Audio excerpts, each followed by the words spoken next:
Okay. अरे अभी फिर ये Internet is not that stable, so I'm confident. Okay, let's start full screen.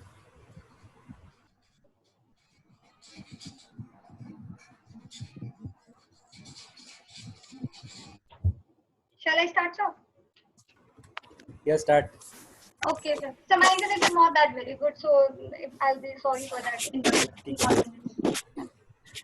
So today I'm going to present on surgeries in cyanotic congenital heart disease. So before knowing about the surgery of individual diseases, first we must be knowing about the normal relationship and its importance in surgical aspect. So the connection of SVC and IVC to PA and pulmonary vein to aorta is important for surgeons in terms of putting cardiopulmonary bypass. And pulmonary artery to both lungs connection is important for surgeries to see whether there is collaterals or shunts or not. And RV to PA and LV to aorta relationship is equally important for seeing VSC routing and switch procedure. And the other thing we have to see is the relationship of great arteries, which is very important for Lee Compton procedure. And we have to also keep in mind about coronaries from aorta, which has a relevance in diseases such as TOP and TGA. So the target for surgery will be to provide adequate systemic blood flow and for PA maturation and confluence, to preserve pulmonary circulation, for managing collaterals, and for performing VA switch at a later date. And aorta PA relation should be known, shunt repair and closure if it was previously done, and coronaries is important. So surgical approach is basically divided into two broad categories. One is palliative surgery and another is corrective surgery. So palliative is basically to ameliorate the symptoms where total repair is not possible due to anatomical reasons or the whether the child is very septic or whether the child has a very low birth weight. And in cases like CPB is not tolerable in cases of intracranial hemorrhages. These are the conditions where we might need palliative surgery prior to going for corrective surgery. So examples are basically AP shunt, Glenn Fontaine shunt, PA banding, which I'll be talking in later slides.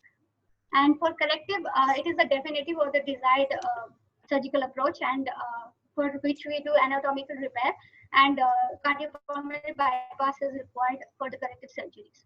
Examples will be dealing in individually. Now coming to palliative procedures, the main goal of palliative procedures is to increase pulmonary artery flow for cases of pulmonary oligemia like shunt procedures, and decrease pulmonary artery flow for pulmonary overcirculation conditions like PA banding or Norwood procedure. Similarly, the third goal is enhancing intracardiac blood oxygen mixture for systemic hypoxemia by procedures like atrial septostomy. And other procedures are there, which is congenital mitral and aortic stenosis palliation, which we'll be not talking today as we are talking about cyanotic congenital heart disease. And finally, we have hybrid procedures for HLHS. Coming to palliative procedures, it was the first procedure that was invented by Toshik, Helen Toshik with her colleagues Thomas and Blalock, which is called as classic BT shunt, which was formed in 1945. And similarly, there was other shunts also they had discovered: Pott shunt, Davidson shunt, Glenn shunt, Waterston shunt, Waterston Cooley shunt, and Gazzaniga shunt.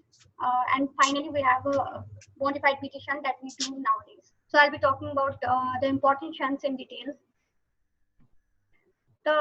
Basically, the indications of shunt are tetralogy of Fallot, tricuspid atresia, pulmonary atresia with intact ventricular septum, pulmonary atresia and ventricular septal defect, Ipstein anomaly, especially Carpenter type D classification, single ventricle situation where with pulmonary or aortic atresia, and hypoplastic left heart syndrome. So the most important shunt, that is BTT shunt, it was as I mentioned earlier, it was Helen Toshik, who was the pioneer for the BTT shunt. Along with her colleague Blalock and Thomas, she made the first BT shunt and realized the importance of surgically created shunt for the survival of cyanotic newborns. So bladder toxic thermal shunt is basically we have two types of shunt. One is classical BT shunt and other is modified BTT shunt. In classic BT shunt, there is direct anastomosis between the transected subclavian artery and the pulmonary artery, and it is usually constructed on the side opposite. Hello, hello. Yeah, I'm audible. You're audible. Yeah, okay. Okay, sir. Constructed on the side opposite to the aortic arch to avoid pulmonary artery thinking. And longer innominate artery is also one of the condition. Longer innominate artery, it reduces the kinking. Classical BT shunt is done mostly via extrapericardial approach. And the main advantage of this procedure is that it has predictability of blood flow. There is ease of closure, and it does not require the use of prosthetic material as in modified BT shunt. And the main important factor is that it offers the theoretical possibility for growth at a later time. And disadvantage of this shunt is there is thrombosis of shunt, mutilation of the subclavian artery, arm ischemia, and neurological complications like recurrent laryngeal nerve injury, phrenic nerve injury, Horner syndrome. So because of this disadvantage, it led to innovation of modified BTT shunt, which is basically an interposed graft that is prosthetic or human vascular between subclavian and pulmonary arteries. So basically the graft that we use is polytetrafluoroethylene graft or Gore-Tex graft. And advantage over the classical BT shunt is that it prevents the mutilating effect of classical BT shunt. It can be performed on the same side of arch. There is less peer distortion. Closure of the shunt is easy and excellent patency rate. So there are less chances of shunt thrombosis in cases of modified BTT shunt. And shunt, even smaller shunt like less than 5 millimeter can be used. And for talking about disadvantage, there is leakage of serous fluid through PTFE and pseudoaneurysm formation that might lead to fatal hemoptysis. So this is the picture where you can see that we have used a polytetrafluoroethylene patch for the connection of subclavian and the pulmonary arteries. And in classical, we have used the native subclavian artery for the connection. Coming to post-operative complications, we have immediate post-operative complications of shunt thrombosis. There is shunt blockage, and sometimes the oversize, undersize of the graft material can lead to congestive Can you come to failure classical BT shunt again? Advantage. Yes. Just show that slide, no? Yes, sir. So the other main advantage is that because it's a natural material, no. So most of Yes, these sir. BT shunts you will find very late also, because they tend to have the inherent growth factor which is there. So many of them will be persistent for very long. So those done very long back can easily be seen now, unlike PTFE grafts which tends to. And the most important is whenever examining a BT shunt, you have to see the Side of the arch. side of the arch. That becomes important, and that is the side where you expect a loss of pulse. Now you understand, Yes. if you have a, Yes. you know what is the side, the loss of pulse in a classical BT shunt, you would be able to predict the arch sidedness also. So that was the indirect evidence or clinical examination. Okay. Can I move further? Yeah, sure. So, immediate complication includes on thrombosis, shunt blockage, oversize and undersize of the graft material can lead to congestive cardiac failure and inadequate perfusion. Weeping shunt, as I mentioned earlier, there is discharge of serous fluid from the PTFE. Thinking of the shunt, necrosis of the arm in cases of classical BT shunt, diastolic hypertension, metabolic acidosis, and hemorrhagic pulmonary edema. What is seroma? What is weeping shunt? Weeping shunt is discharge of serous fluid from the PTFE. Yeah, basically gradual small discharge of serous fluid from the sides. So ultimately it can lead to seromas.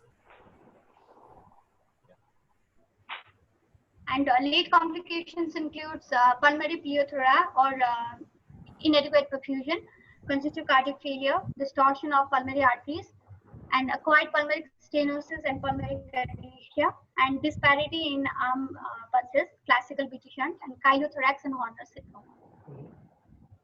What is Horner syndrome? Yeah. It is loss of autonomic sympathetic nervous system. There'll be loss of sweating, ipsilateral facial muscle weakness, and drooping eyelids.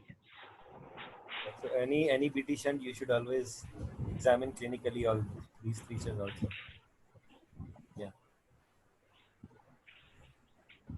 So now the other shunt, that is central shunt, it is an anastomosis between the ascending aorta and the main pulmonary artery, made up of prosthetic other material. It is also called as knee shunt, and the advantage of this shunt is that it can be applicable in small children with small peripheral vessels. There is prevention of distortion of pulmonary arteries and provision of equal pulmonary blood flow to the both lungs. There is lower occlusion due to lower occlusion rate, avoidance of subclavian arterial steal phenomena, ease of closure during corrective repair. And disadvantages is that it involves entry into the pericardium and inapplicability in patients with without a PGA or other source of pulmonary blood flow. So you can see the picture which is showing the anastomosis between the main pulmonary artery and the aorta. And the other shunt that we commonly and the third main use is disadvantage Glenn is shunt.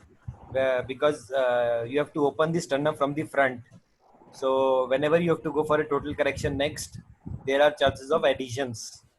So that is the main disadvantage. Actually, that is the main disadvantage. Otherwise, central shunts are always good. They supply nice growth to flow to both the pulmonary arteries. Don't distort the pulmonary arteries. The main disadvantage is the patient has to go again for surgery. So a midline scar means a redo surgery. There can be adhesions and that can cause problems. Okay. Now coming to Glenn shunt, it is basically bidirectional Glenn and hemipontan. The basic difference between these two shunts are basically in case of bidirectional Glenn, which we commonly do is cardiopulmonary bypass may or may not be necessary. But in case of classical pontan, that is hemipontan, we need CPB. Injury to SC node is not there in BDG, whereas it is there in hemipontan. And SVC to PA connection is into side in case of bidirectional Glenn. In case of hemipontan, it is posteriorly RA to RPA and anteriorly augmentation of the central PA and its anastomosis with SVC. So ideal pontan surgery at a later date in case of bidirectional Glenn will be extracardiac or lateral tunnel. But in cases of hemipontan, it is always lateral tunnel. And intraarterial patch is not kept in bidirectional Glenn, whereas in case of hemipontan, intraarterial patch is kept for redirecting IVC flow. So the advantages of Glenn circuit is that it does not create volume overload of the ventricle as in the case of systemic pulmonary artery shunt, and it provides venous flow to the lung fields for oxygenation rather than AV mixture. And disadvantage is that it may lead to progressive cyanosis in the later date. There might be systemic venous collaterals that decompress the superior caval system into the inferior caval system and formation of AV fistula, AV malformations. So this is the picture that is showing the classical Glenn shunt, where you can see that it is RE is attached to RPA in the posterior segment, and then SVC is connected to the SVC.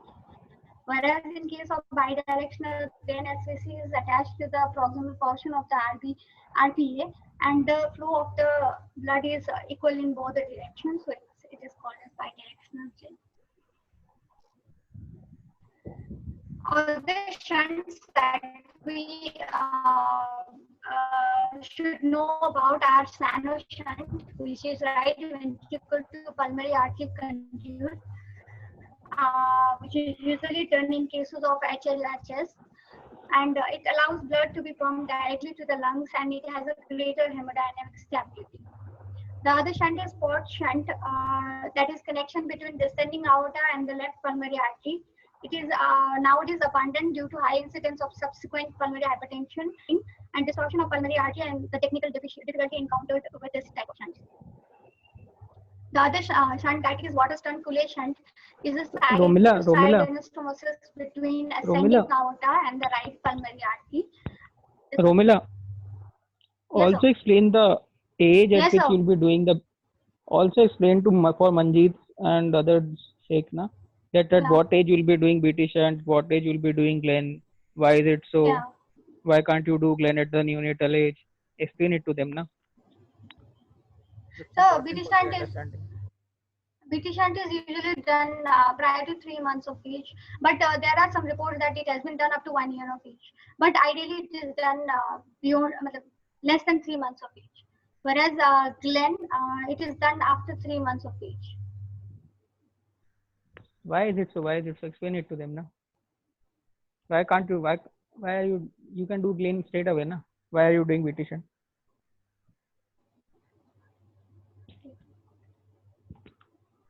Hello. Hi, yes, sir. Romila, explain it to them na. Why do you need to do Glenn after 3 months of age only? Why can't you do Glenn before? Why it is a stage? Pulmonary arteries, but we need pulmonary arteries to grow. Yeah, that we know, but we can do Glenn early na then. Why are you doing after 3 months? No, we are connecting SVC to RPA, so we need pulmonary artery growth. So that's why we are doing it after 3 months of age. So you can do it after before 3 months also. What will be the harm?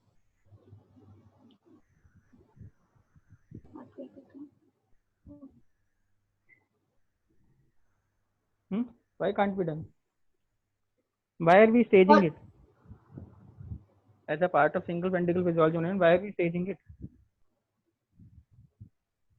It will be lesser surgeries, na? You can do Because that's what I know. Because SVC का blood flow should go to RPA. The early life में ऊपर से blood flow ज़्यादा होता है. Huh? I know about Glenn and BT shunt.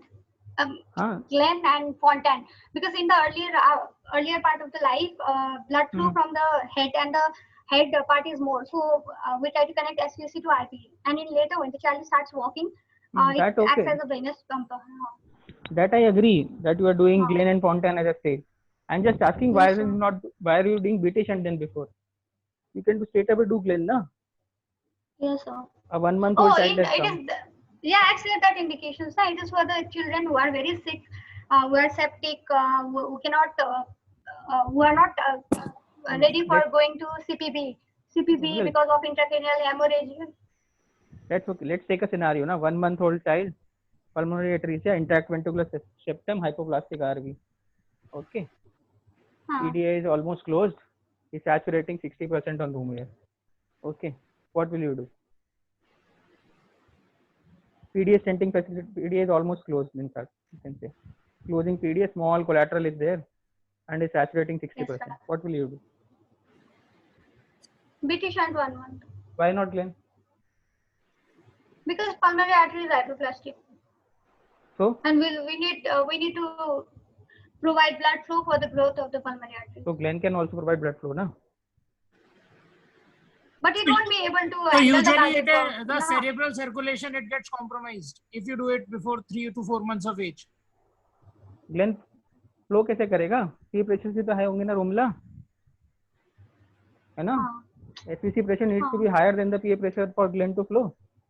अगर PA pressure उसका 30 है तो उसका सर फट जाएगा, है ना? उसको फ्लो करने के लिए तो पल्मोनरी प्रेशर जब तक डिक्रीज नहीं होंगे तब तक ग्लेन कैसे करेंगे ना, है ना? Normally you have all heard, वो ना, you have seen in the initial part of the Nelson also pulmonary artery development maybe it takes almost 2-3 months for pulmonary arteries to complete their development. Pulmonary lungs to complete their development. So pulmonary arteries would have definitely a very low PVRIs.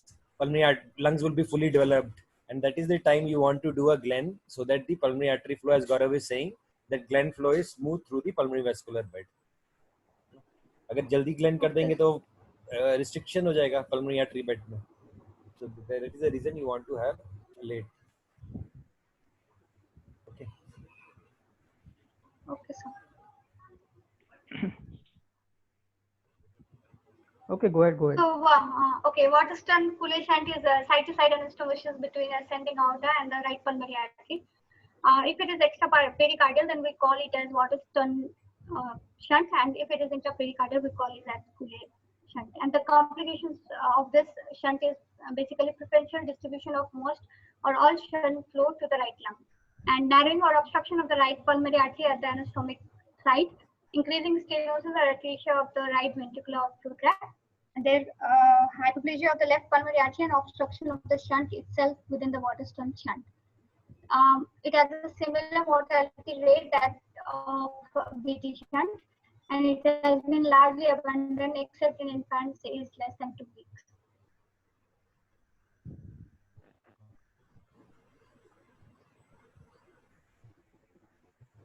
These are the other shunts that are not generally commonly used. Schumacher's Mandelbaum shunt, that is a shunt technique between ascending aorta and either the right or the left pulmonary artery or the main pulmonary artery. Basically, we take a graft that is composed of homologous aorta with a Dacron cuff at either end for into side anastomosis. And other shunt is Rado-Aker shunt, that is a woven Teflon prosthetic anastomosis into side between the aorta and MPA, just distal to origin of these vessels within the pericardium. And blood is actually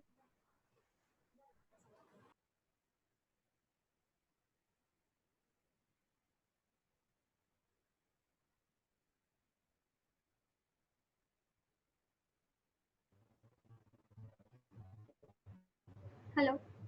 So indications are basically HLHS, aortic atresia or stenosis, and in cases of interrupted aortic arch and even DORD with mitral atresia and complete transposition with the hypoplastic right ventricle.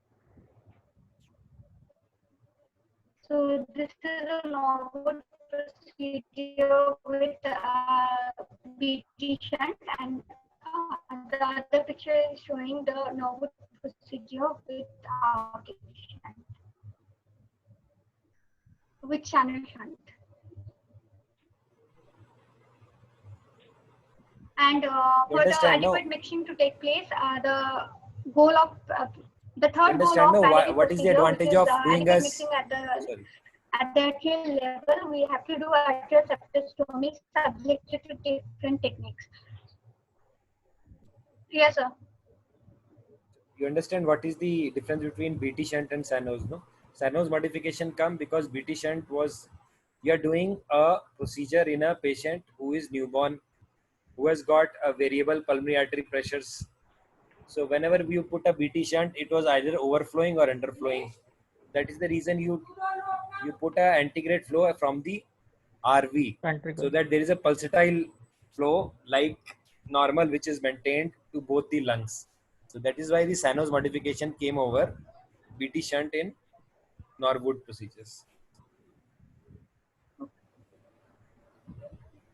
Now coming to atrial septostomy procedures, Blalock Hanlon operation, which is atrial septostomy without CPV. Here, AST is created to improve intracardiac mixing at the atrial level. It is usually done for TGA with VSD and TGA with subpulmonary stenosis, and in cases of mitral atresia. The other procedure is PARC procedure, which is balloon or blade atrial septostomy, which is usually done for TGA, aiming to enlarge the foramen ovale. Even for tricuspid atresia, obligatory mixing होगी, उसमें भी तो करोगे ना, जिसमें भी tricuspid atresia है, mitral atresia है, restrictive VSD है, सब में होगा. Okay, sir.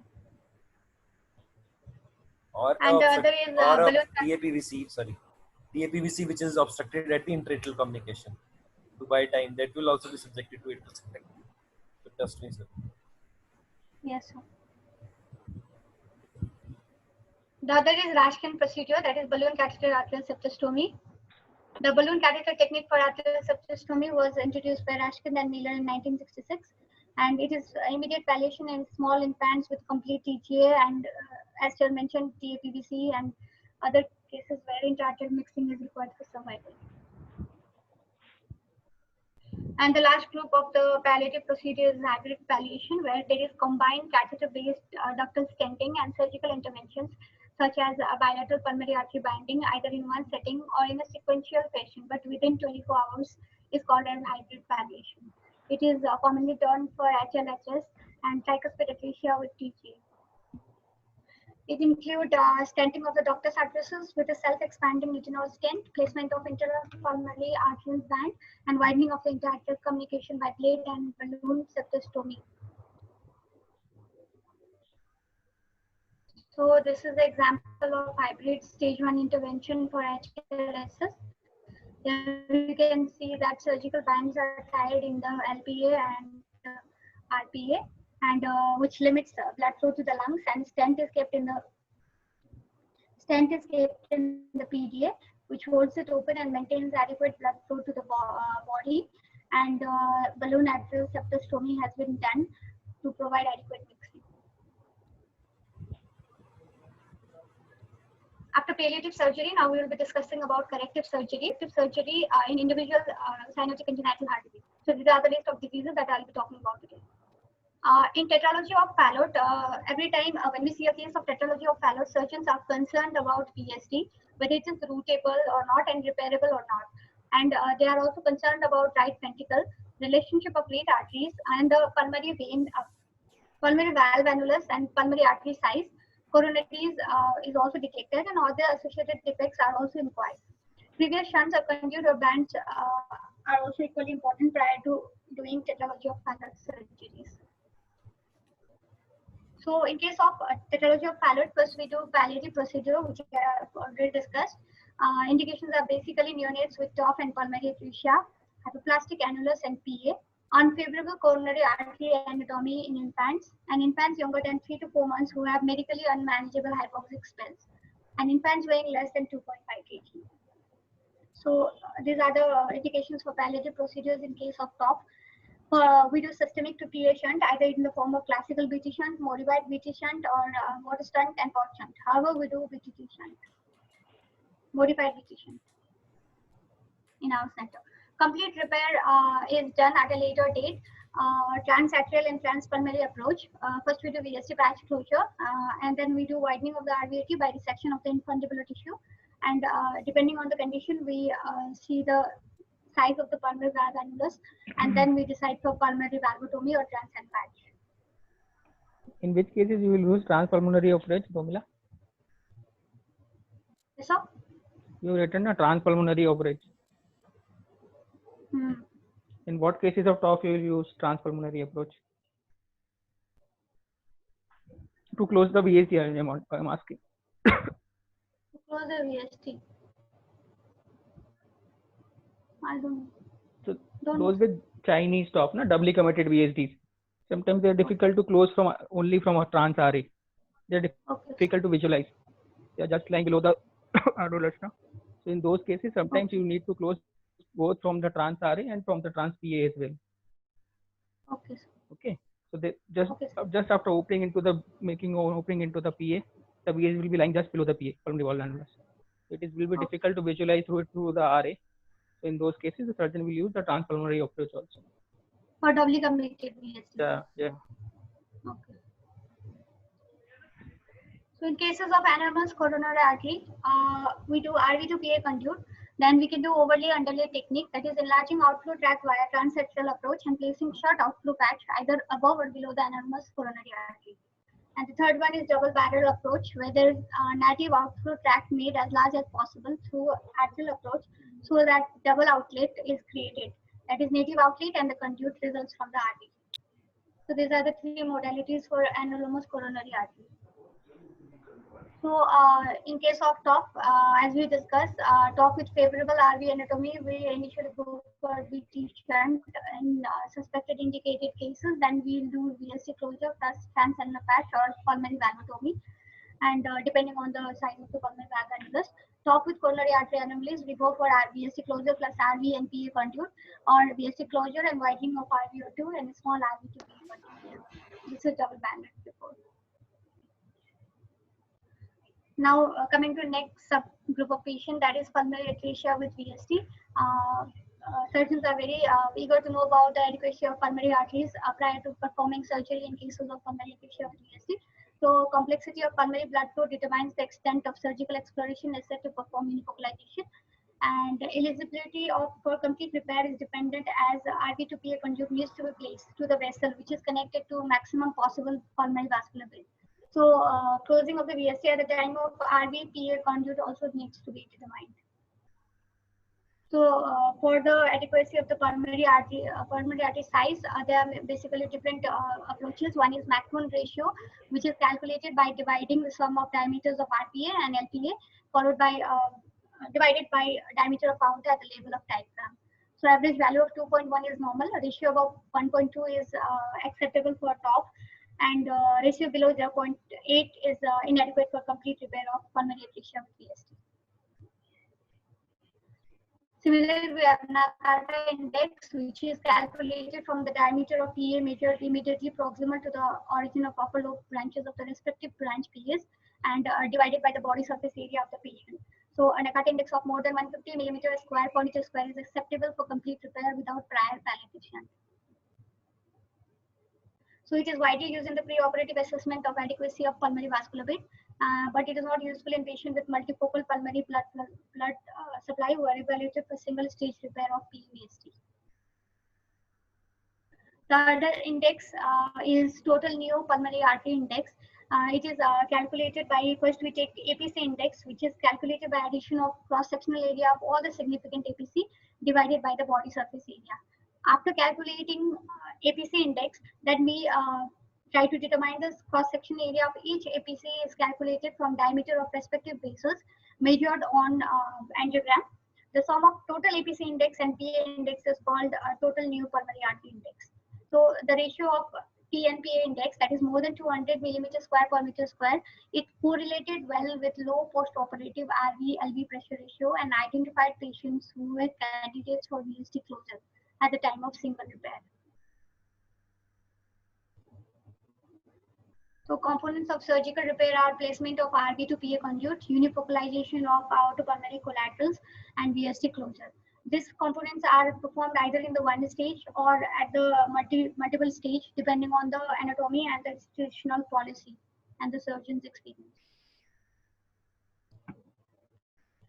So RV to PA conduit cadaveric cryopreserved bone graft is used to connect right ventricle to available central pulmonary arteries. In complex scale, unifocalization of the diminutive native pulmonary arteries and APC will be performed before RV to PA conduit is placed. So unifocalization of APC is done during the first 3 months of life. Median sternotomy is the preferred method if single stage repair is planned. And in multi-stage report, unifocalization is done through lateral thoracotomies. During unifocalization, APC are ligated at the origin and mobilized to maximum their length and to most in the mediastinum and connected to RV to PA conduit. Then coming to VSD closure, closure of the VSD at the time of initial repair avoids the need for further surgery. If there is any concern about adequacy of pulmonary vascular bed, then we defer VSD closure in the next stage. Unrepaired VSD avoids suprasystemic RV pressure in the immediate postoperative period by allowing RV to decompress through the VSD.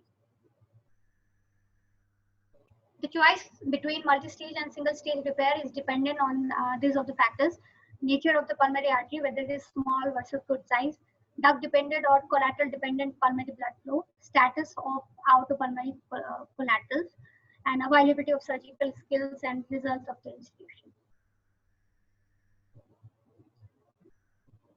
So in multi-stage repair, traditional approach, palliative shunt in patients with good size confluent central PA during neonatal period or early infancy to relieve cyanosis and allow for growth of distal pulmonary arteries. With diminutive pulmonary arteries, RV to PA conduit is established by placing a RV to PA conduit. The VSD is typically left open at the first stage, then unifocalization of the APC, and subsequent surgery is done at with VSD closure and residual RVOT obstruction relief and placement of a back conduit. So this is the picture that is showing right unifocalization.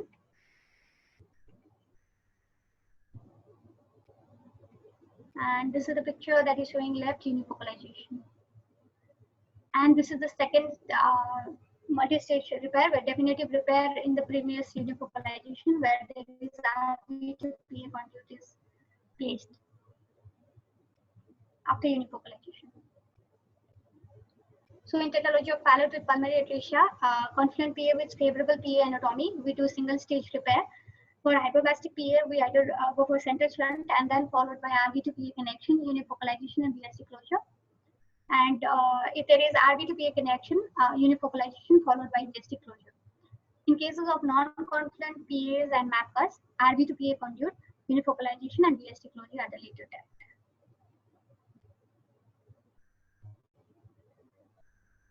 Hello? Hello? Yeah, Romila, you can hear me. Okay.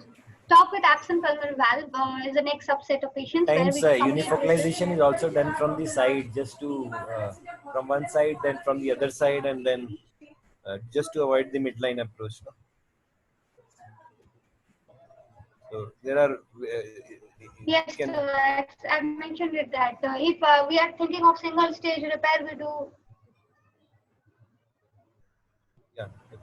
If we are thinking of single stage repair, then we do medial sternotomy. Otherwise, we do it from lateral thoracotomy because of adhesions at the later operation. Yeah. So in top with absent pulmonary valve. No, even for single stage, no. Many times. GST closure and. Yes, No, what I was saying, even for single stage, no, many people would prefer to go from the side because if you go from the mid side, aorta is a posterior structure. It becomes very difficult to pick up the pulmonary arteries. So many people would actually go from the side, from one side, then go from the other side, straighten up the patient, and then do a. This is what I wanted to say. Dr. Reddy does generally from the midline. Okay. So he does the maximum unifocalizations. Dr. Rajesh in our country does the maximum, so he also prefers doing it from midline, but he chooses his pulmonary arteries depending on the site and at times takes the lateral approach. Okay. So depends on the surgeon actually. Yes, sir.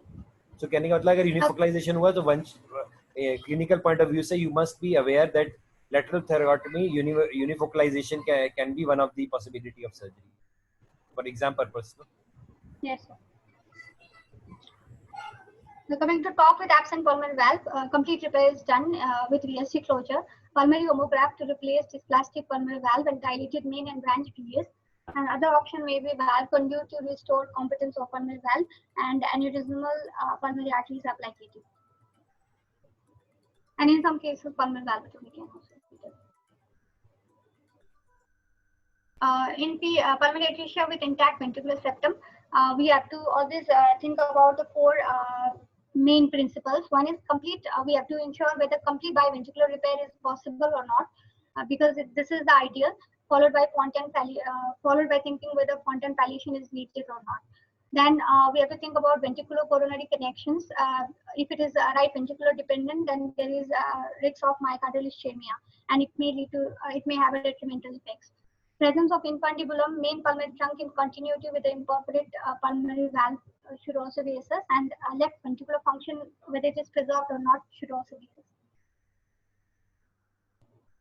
So always we should aim for biventricular repair, and then in cases like right ventricular decompression is needed, we do RVOT reconstruction with surgical pulmonary valvotomy, outflow tract patch, or catheter-based perforation and dilatation of the pulmonary valve. Initial approach includes RVOT reconstruction and BT shunt. In cases of 1.5 ventricular repair, we do BT Glenn followed by RVOT reconstruction. And in univentricular Fontan is usually reserved for cases like RV dependent coronary circulation, ductal stent BT shunt with BS, and bidirectional Glenn and Fontan is done at a later date. In cases of reduced LV function, we go for cardiac transplantation.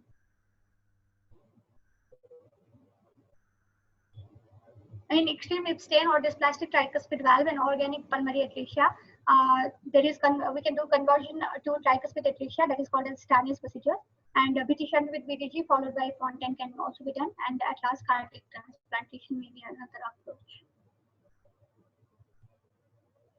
So this is the surgical approach to pulmonary atresia with intact ventricular septum. So in cases where there is tripartite RV or bipartite RV, then we can go for RV to PA connection plus VT shunt or pulmonary valvotomy, and check within 6 to 18 months whether the RV has grown or not. That is tricuspid valve annulus more than 2 standard deviation and oxygen saturation more than 70%. If it is adequate, then we go for 2 ventricular repair, RVOT reconstruction and closure of the VT shunt. And if we think it is borderline, then we can go for 1.5 ventricular repair. In case of monopartite RV and monopartite RV with sinusoids, we do VT shunt or PDA stent plus tricuspid valve closure in some of the cases, followed by claim and then followed by containment surgery. In DRV, the basic principle of correction is we have to think about biventricular repair if feasible and adequate.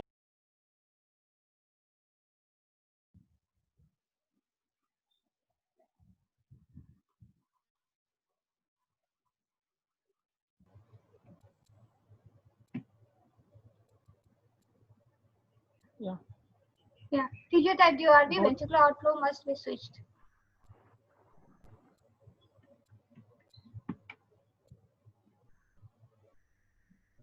So these are the possible surgical procedures for DRV. Palliation, then left ventricle to aorta baffle closure by simple VSD closure.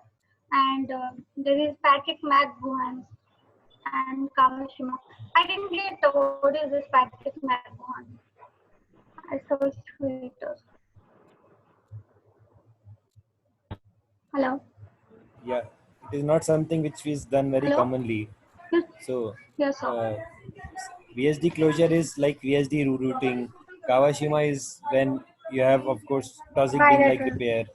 But Yes, the sir. other thing is you create a intracardiac baffles from the VSD into the aorta. It has got various names. We'll need to check, but probably Patrick McGowan must be that particular thing. Because what Yeah, happens? but they have said that Patrick McGowan procedure is done if create vessel relationship or AP or L position with a large VSD. Yeah, so most likely you need to create a baffle in intracardiac, no, so that you can route it whenever the routing is slightly difficult. Yes. So we need to check, but the other procedure which is left in this particular substitute is intracardiac baffle creation, which was done a lot. We have seen many, but I don't think long-term results because iske baffle leaks, intracardiac baffle leaks, and inking or redos are very common. Dr. Rajesh does many of these, but lot of morbid.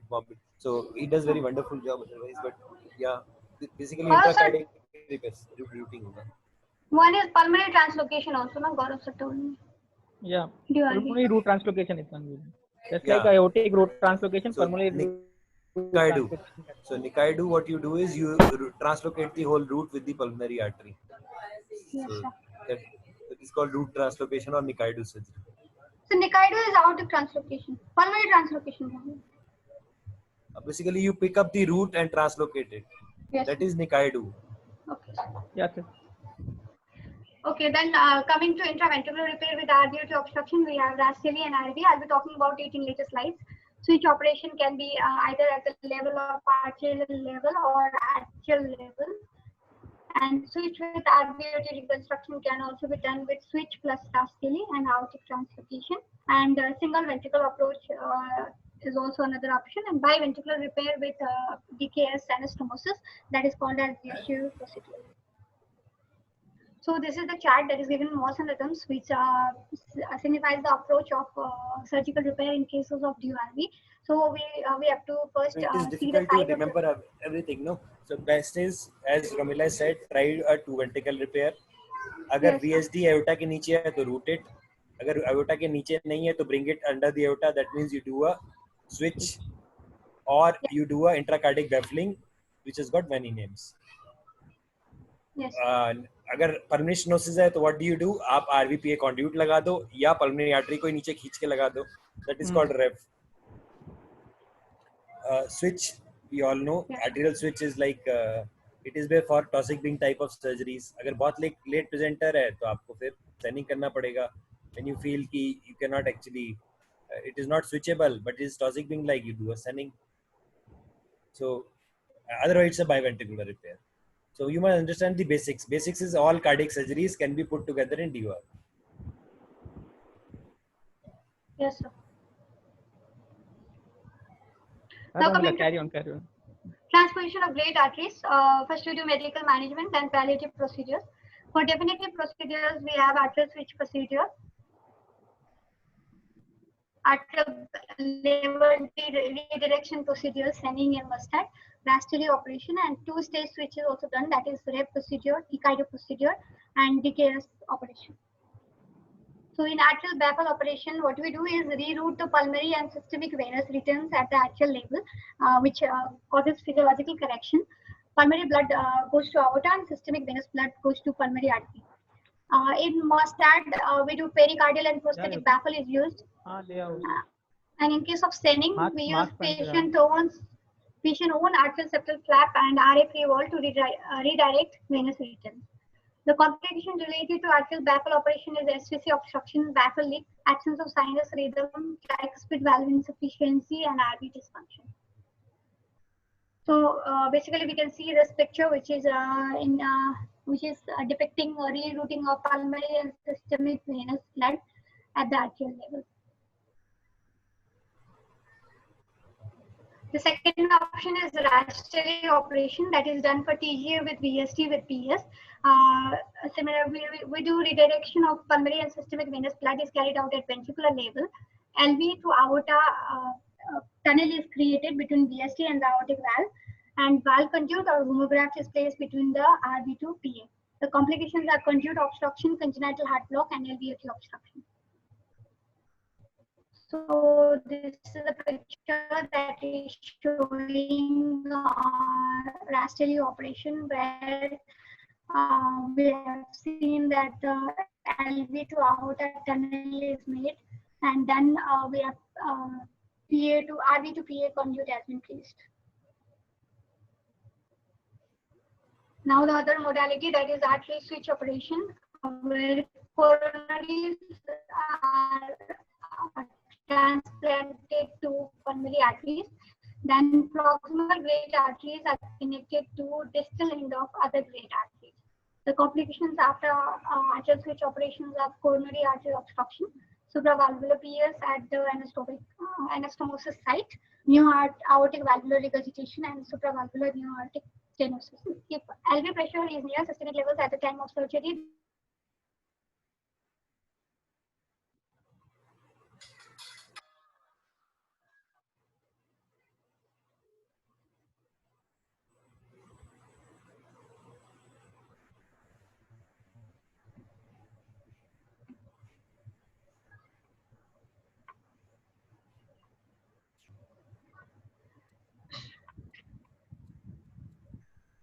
so this is the picture that is showing arterial switch operation. The aorta is transected slightly above the coronary ostia, and pulmonary artery is also transected at the same level. The ascending aorta is lifted, and both coronaries are removed from the aorta with triangular buttons, and these buttons are then positioned in the PA trunk, and coronary arteries are transplanted to PA trunk. Then the ascending aorta is brought behind the PA, called Lecomte maneuver, and is connected to the proximal PA to form a new aorta. The triangular defects in the proximal aorta are repaired, and the proximal aorta is connected to distal portion of PA, so that neo PA is anterior to the new aorta.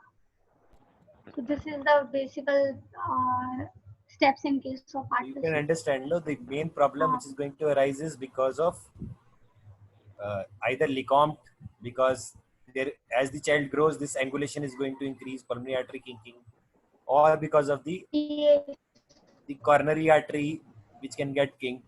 These are the common, or where the buttons have been staged in supravalvular or position.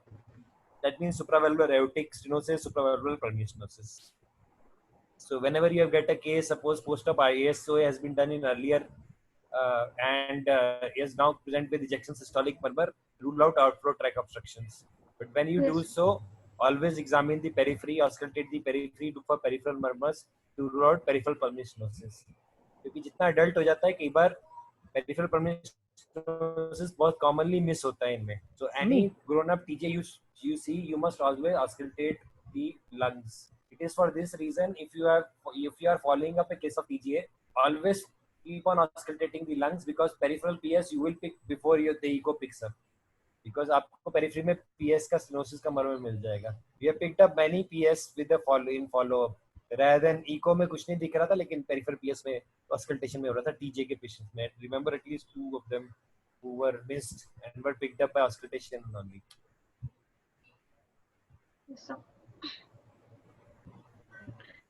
So two-stage switch operation is done for LV pressure to make LV pressure low, PA banding with or without shunt for several months before so. LV pressure more than 85% of the RV pressure is satisfactory, and rapid switch can be done within 7 to 10 days is preferable due to scarring and irritation. However, after 3 to 4 months also surgery can be done in case of two-stage switch operation. The other option is REP procedure, which is usually done for DTGA with VST and severe PS. And procedure, we have infundibular resection to enlarge VST.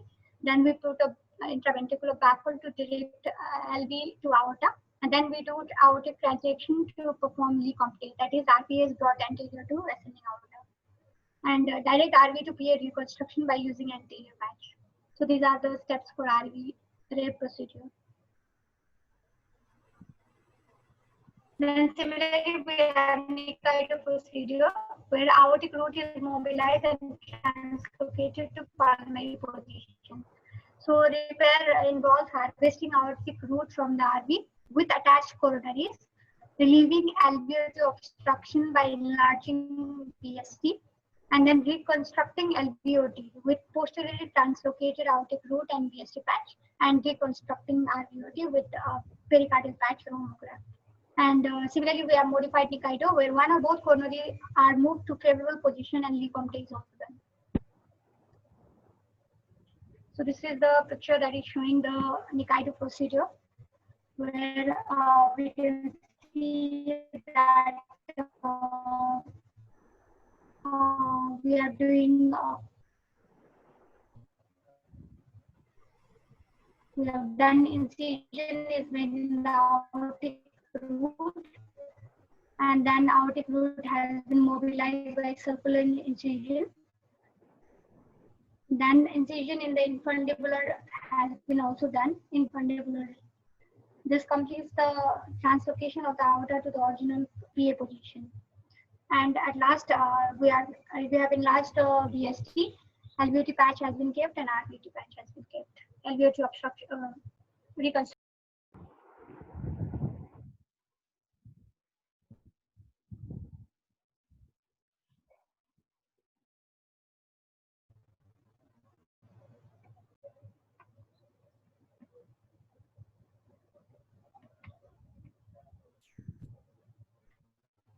This is the picture that is showing damage carrying stem cell anastomosis for single ventricle and subpulmonary stenosis. So this is the chart that says the same thing that I mentioned earlier.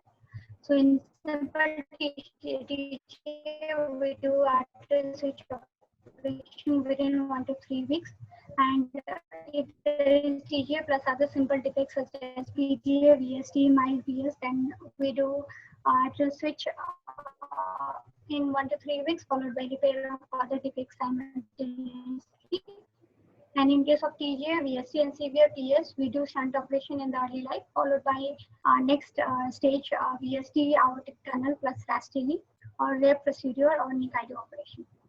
And in case of TGA with large VST and subaortic stenosis, initially BT shunt, followed by Damas Callis Stanton operation plus VST closure.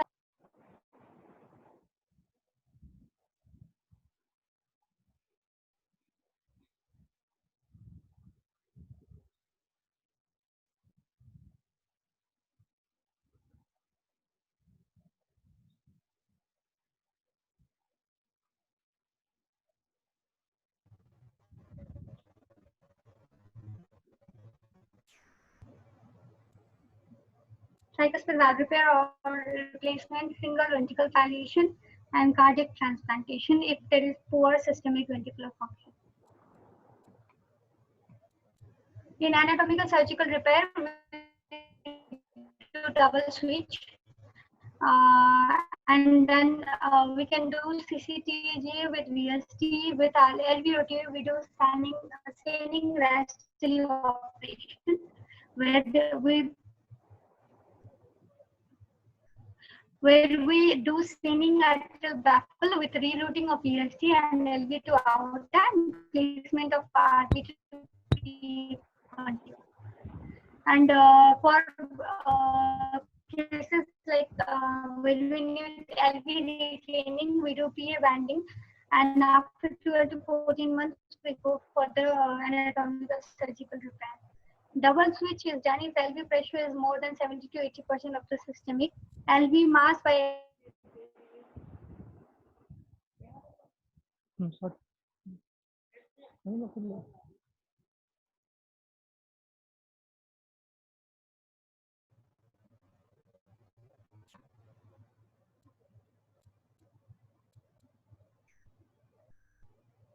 Hello. Yeah, Romila, you're audible now. Okay, sir. Peel. Okay, sir. Peel operation is done with autologous tissue reconstruction to reconstruct the RVOT when conduit replacement is required. So there is a placement of prosthetic roof over the fibrous plate of the explanted conduit with insertion of the prosthetic valve. And the other option is truncal valvuloplastic techniques.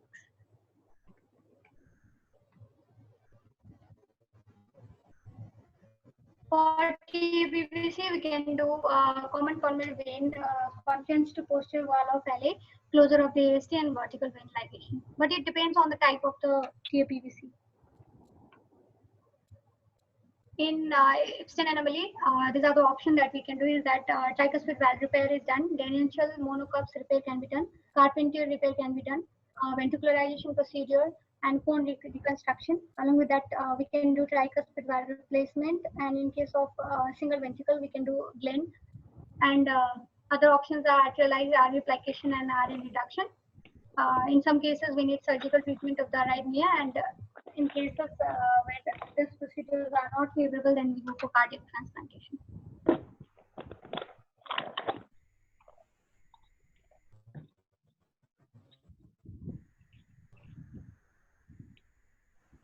And coming to single ventricle, which itself is a very long topic. So, but I have taken this chart. So, what we see that there is no PS and unobstructed biventricular flow, then we do PA banding. No PS plus obstructed biventricular flow, then do a TK stent operation. PS plus unobstructed biventricular flow, PT stent, and PS plus obstructed biventricular flow, then we do enlargement of VVF and VT stent. Then we go for stage 2 operation, that is bidirectional Glenn, and then followed by Fontaine at a later date, 1 to 2.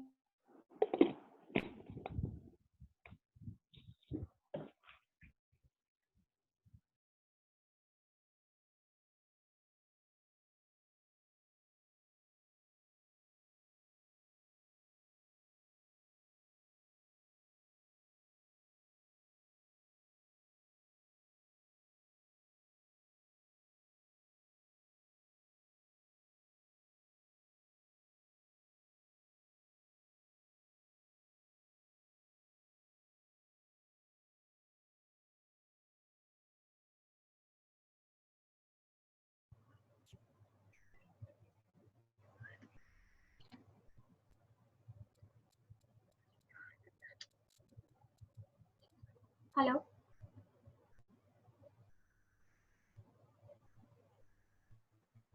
Hello. Hi, yes, sir.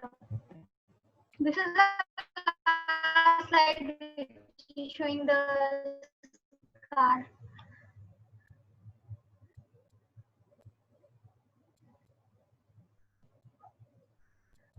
So if you find a scar over the left upper aspect, that we think of pacemaker, defibrillator, and resynchronization device. And these are the sites for the minimal invasive surgery. And this is the median sternotomy that is done for the most of the cases. And then the most important thing we need to know is this left thoracotomy scar, which we always discuss, that is coarctation of repair, PT repair, pulmonary artery banding, BT shunt, and right thoracotomy scar, that is PA banding and BT shunt. Thank you.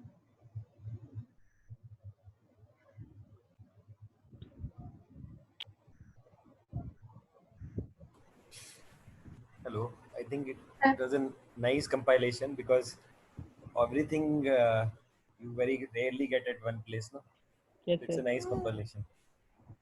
Anything else you want to add?